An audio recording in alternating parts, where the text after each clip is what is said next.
Hey, y'all, and welcome back to the No Rules, Just Vibes podcast. I'm your host, Maya and Jail, and thank you guys so much for tuning in to another week. This week, we're going to talk about y'all's cussing parents. But no, seriously, recently, I know a lot of you guys heard or might have even talked about the recent clip where Kirk Franklin and his estranged son, who's 32, are having a heated conversation. And Kirk, and I do believe his son also were using some choice words, which Kirk since then apologized for. His son released the audio, recorded the conversation and released the audio. So that's kind of how the public knows about it. But I don't want to actually talk about that specific situation because I'm an attorney. I like to hear both sides. And so I don't have all the facts to have an informed opinion about it. However, what I think took me by surprise was, especially just being on Twitter and Facebook and Instagram and looking at the different reactions and the comments, what caught me off guard was just how many Black people had parents that cursed them out as they were growing up. Like they were raised with parents that when they did something wrong, resorted to just cursing them out. And that wasn't my experience. And I don't think that's actually normal. And I just kind of want to talk about that because as I was reading the comments and it didn't sit right with my spirit. I think that has actually had some larger implications that we just haven't talked about. And so that's what I want to do today. I want to talk about how your interactions with your parents pretty much play a major part or just kind of I don't even know the word, but they pretty much direct or guide how you interact with other people in society. And my thing is, if you grew up with your parents anytime they felt disrespected or you did something wrong or just grew up in a toxic environment and you all were, being cussed at, called out of your name, what I've observed is, and I'm not saying this is for everybody, but, I'm not trying to generalize anything, but I think there's only two things that are going to happen. Either you're going to reciprocate the things that you saw with other people. If you had a toxic relationship growing up with your parents, you're going to either curate or just find yourself in toxic relationships, whether it's friendships with your partner, your spouse, with your kids. Those things repeat themselves. Or you're going to go out your way, because you're aware and you process what it did to you. You're going to go out your way not to do that to somebody else. Those are kind of like the two things that are going to happen. And so what I just don't understand is, because I think I saw something on Twitter just like, okay, y'all parents didn't cuss at y'all. And my reaction was like, y'all parents cursed at y'all? So I don't know. And I think, I just don't know. I feel so many different ways about it. And I think for me, the biggest thing that I've had this conversation with a lot of people, but not necessarily in the context of like your parents cursing at you or whatever when you do something wrong. But in my general opinion, and I think this is a very unpopular opinion, and I'm trying to be very, very careful with my words because what I don't want to do is reinforce stereotypes and play the respectability politics games. I don't want to do that. But at the same time, I think we do have to address certain things that happen within the Black community that aren't normal or shouldn't be normal. And so one of the things that I've noticed is Black people sometimes have a overly violent response to the things that they perceive as disrespect. I don't know what it is about disrespect specifically, but Black people have a very aggressive and a lot of the times violent response to disrespect. And as I'm talking to people, I'm just like, okay, why is this such a thing? Like, why do we not, why can't we just, have a conversation or, agree to disagree or just, you go your way, I go my way. Why does disrespect almost in the Black community warrant or justify someone feeling like they can put their hands on you? And so, as I did some thinking and I'm just like, okay, I think there may be like a historical context there, Black older people or just parents having to go out into the world and deal with so much disrespect, the last thing they were going to do is come in home and deal with it. And I think that may be a major thing. It's just like, to be able to provide for their families, and make a living. Sometimes they had to put their foot in their mouths or just shut up or deal with certain things, from white people, or either just other people on their jobs, that were in authoritative positions, just so they could provide. And it's like, okay, I may not have control over that, or I may not have, I'm trying to be very, very careful with my words, but I may not have, just the ability, to handle certain things the way I want to handle them. So the last thing I'm going to do is come home and deal with the same type of disrespect. I don't know if that's it. I don't know. Like I said, is if you grew up with cursing parents and verbal abuse, and now, because that's what it is, verbal abuse, I think that you may struggle with communicating with people when you're upset. Like, your first response is to escalate it to cursing, just overly aggressive dialogue or language, or just straight plain out physical interactions or physical violence. And so I don't know, I think that that's kind of translating over into so many areas. And it's just like, a lot of people are in their graves or just in a jail cell, all because of not being able to de-escalate, or just not escalating a situation that didn't need to be escalated. And I don't know where that comes from. I don't know where that anger comes from. And I'm not saying that this is something that is specific to Black people. I think it's with every race. I'm not trying to make it seem like Black people are overly violent, overly aggressive. I don't think that's anything genetic or anything like that.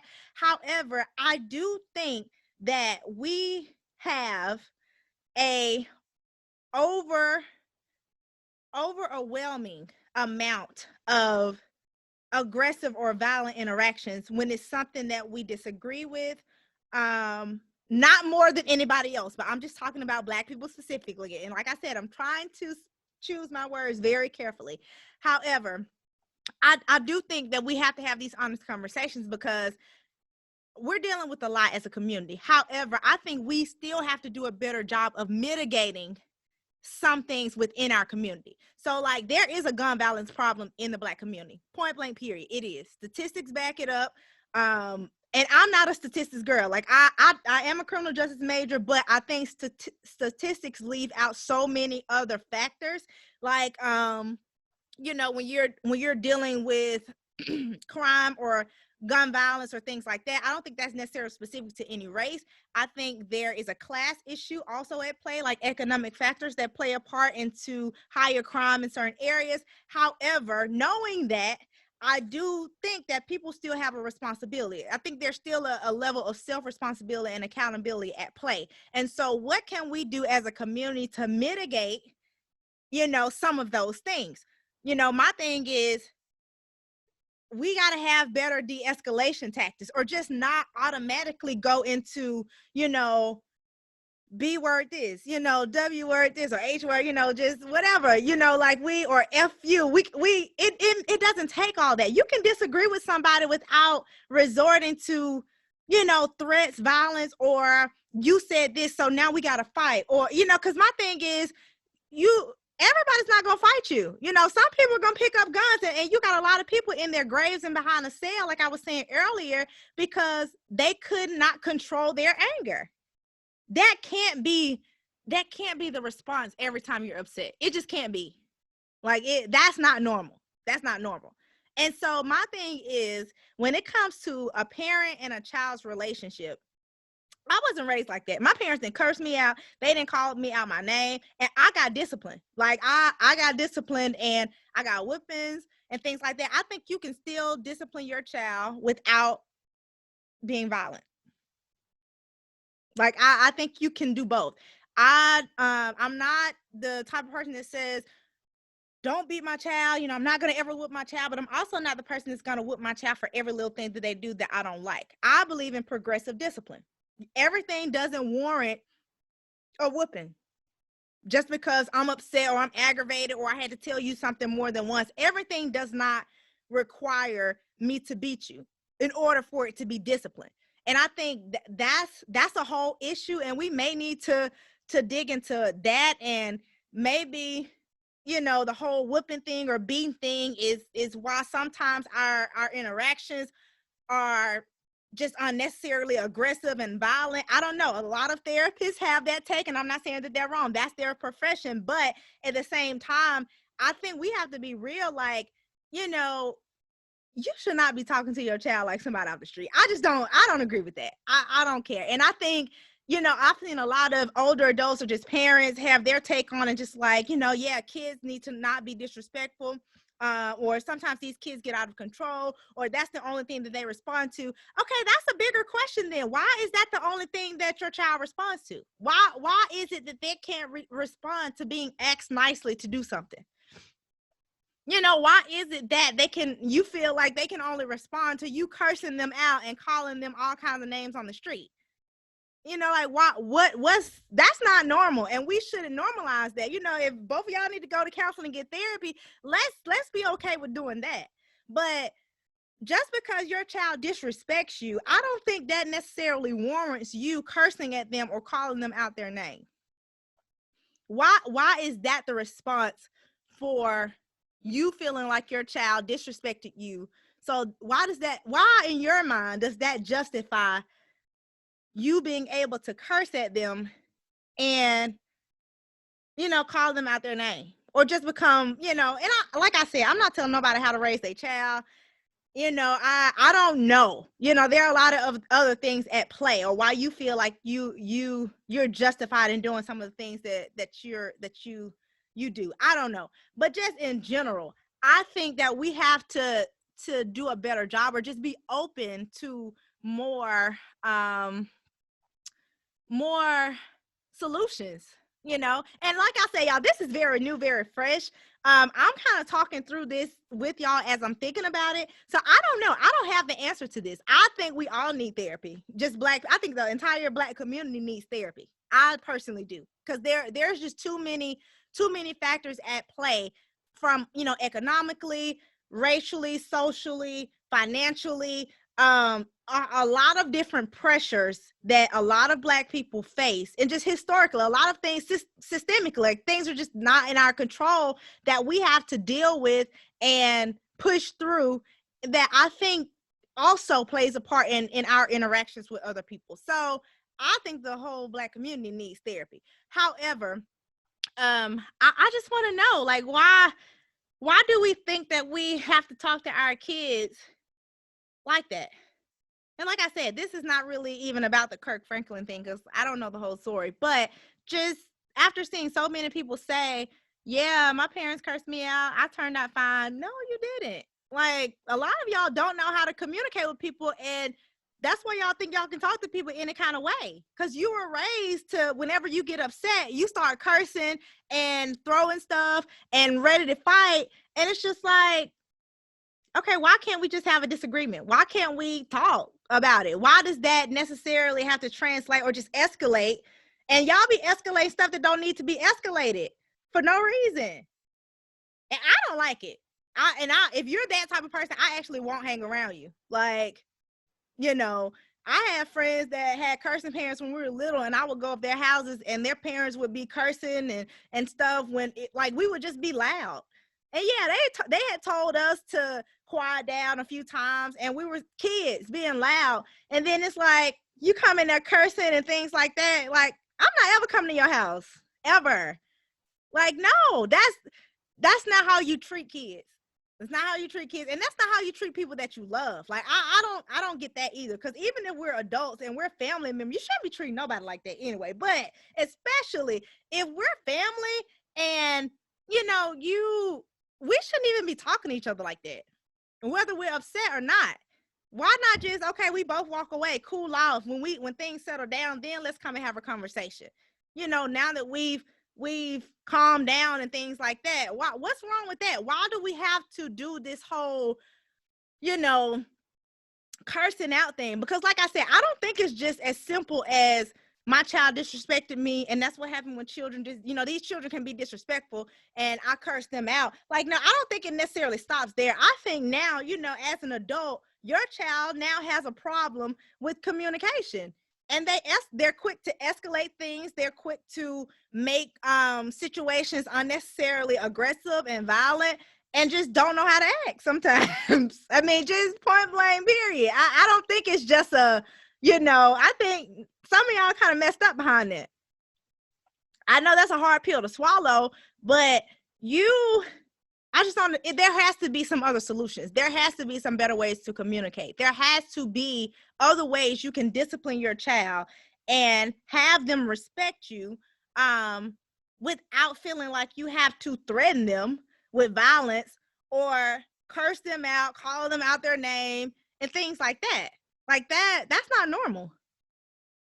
And so I guess my thing is,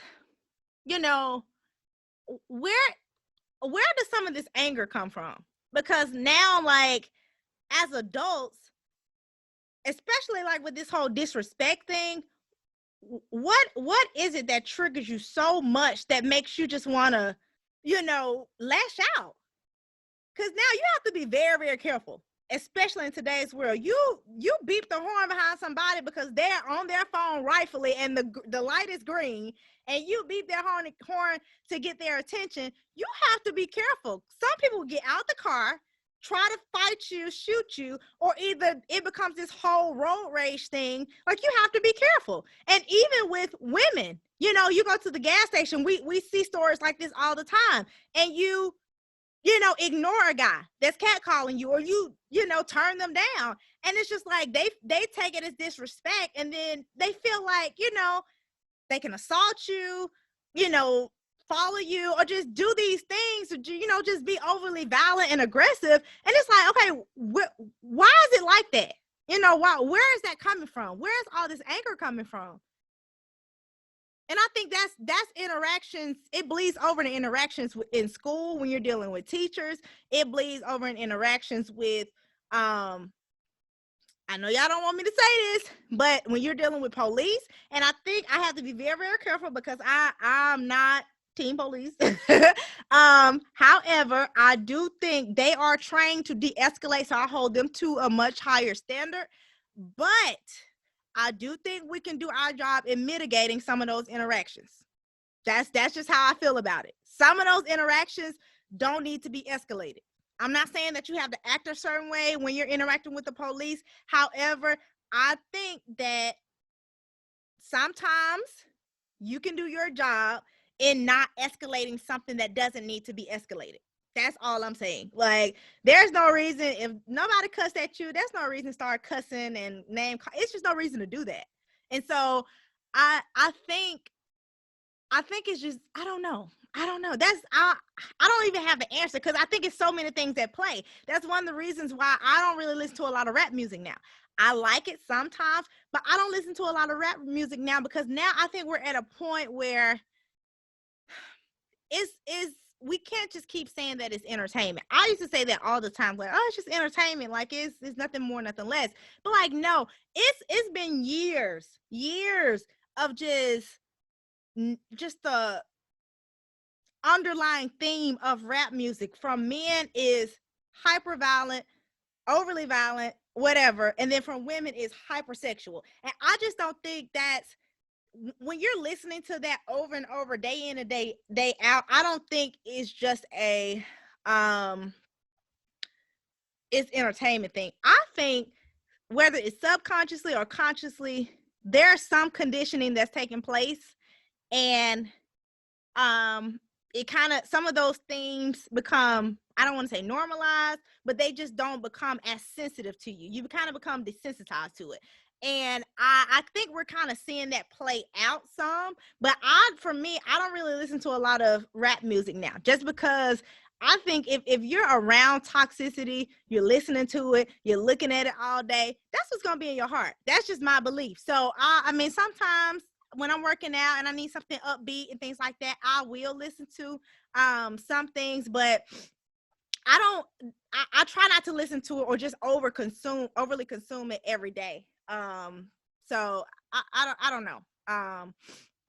But y'all, I just that's kind of how I feel about it. I don't know. Maybe I need to do a little bit more thinking to better communicate it. But I just think it's a hard topic to talk about because I know it's all crazy. I think it's a hard topic to talk about just because there's so many other factors at play. And what I don't want to do, like I said, is reinforce this Black people are violent or aggressive narrative. I want to be careful not to do that. However, I also want to be honest and truthful when there are certain things that are an issue in the Black community that we need to talk about. And I definitely think that this is one of them. I think just being better able to communicate when we're upset. That's the thing. I've noticed that. I don't think we're doing good at that as a race. And like I said, this is not anything specific to Black people, but I'm just talking about Black people right now. I think we just need to do a better job of figuring out ways to either just, you know, tone down some of the unnecessary just aggression in our responses when people disagree with us or have a difference of opinion, or if we come into a situation, everything, something can be already escalated, but that doesn't mean you have to go in and take it up a whole nother, another notch, like add gas to the fire. Like sometimes you can say, hold on, calm down, or either I'm just not gonna, we're not gonna do this right now, because when you get in relationships and things like that, that's just like your husband or your wife calling you all kind of bees and all that kind of stuff. Like, where they do that at? Like, no, we don't do that. No, we don't talk to each other like that. We don't talk to our parents like that, and we don't talk to our kids like that. It's better ways to get your point across without having to be verbally abusive to someone. Like you don't have to do that. Like I said, I think you can discipline your kids without threatening them with violence, or either just cursing them out or calling them out their names, and you can still have your child respect you. Like, I don't think that should be the only thing that your child responds to. Like I said, if you're like, these kids are disrespectful, you have to do this to them. No, you don't. Like, if they only respond to that type of aggression, or just verbal abuse, that's a bigger issue. Why do they only respond to that? Like, what's that about? I don't know. That's just kind of my thoughts about it. I just want to see us do better, and I think we just need to go to therapy. No, for real though. I just think therapy is not talked about enough. We don't talk about it enough as far as just, a resource. If somebody is dealing with something, recommend therapy. It's okay to recommend that. And you shouldn't be offended if somebody says, have you thought about therapy, or maybe you need to go talk to somebody. That doesn't make you crazy, or all of the negative